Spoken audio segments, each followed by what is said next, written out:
May isang part dito. May isang ATM doon tayo mag-withdraw. Doon, malapit na tayo dito sa may ATM. Kung mapansin mo na tong bus station dito, China Plaza na to, may yung isang ATM doon. Ayaw ko kasing pangbayad to, itong 500 sa Hong Kong sa mga store. So ang gagawin ko ngayon ay malulugi ako ng ilang sentimo bawat sentimo mahalaga sa akin. Ang gagawin ko nga, i-deposit ko siya, tapos mag-withdraw ako ng MOP kasi wala akong hawak ng MOP. Then start na tayo. Nandito yung ATM. Lalabas ko muna yung ATM ko dito. Pag wala kang ATM, di ka pwedeng makakapag-deposit dito sa ICBC.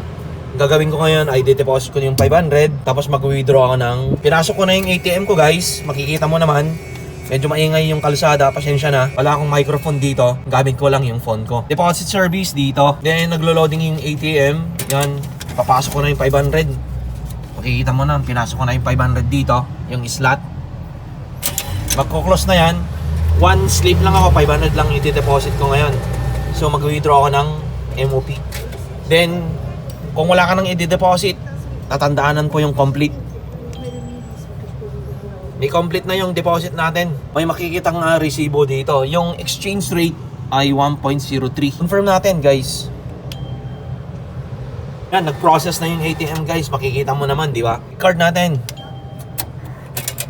Then yung resibo mo. Then mag-withdraw ka ng 500 ngayon, no? Susunod na gagawin ko, guys, ay mag-withdraw ka ng 500. Pasok yung ATM, yung ginawa natin kanina. Yung deposit service nandito sa left side. Yung withdrawal service sa right side, no? Makikita mo yung cash withdrawal dito. Pasensya na, guys, kalsada kasi dito. Itong likod ko, medyo maingay yung mga sasakyan. Continue natin, yan. 500, no? Withdraw ka ng 500 dito. Pin ko pala dito yung nauna. Clear natin. Nagkakamali ka, mong i-click yung cleared. Then enter. Cash withdrawal. Withdraw. MOP, hindi na tayo mag-withdraw ng HKD. MOP ang withdraw ko. MOP, yung 500. Enter natin. Yan. Automatic na yan. Makaka-withdraw tayo ng 500 dito, guys.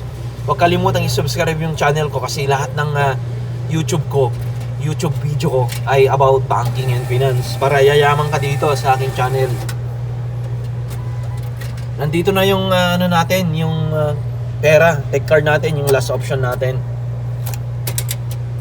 Naka-withdraw na tayo ng 500, guys. Yan. 'Di ba? Napaka-basic. Hindi ka napipila sa exchange rate kasi sa mga exchange rates mataas yung nila, yung rate dito. Ang laki ng rate dito sa mga ATM. Salamat, guys. Ito lang yung pas mo dito, yung Roa de Campo na. Nandito yun yung shopping mall dito sa doon ako kakain sa kabila. Salamat, guys.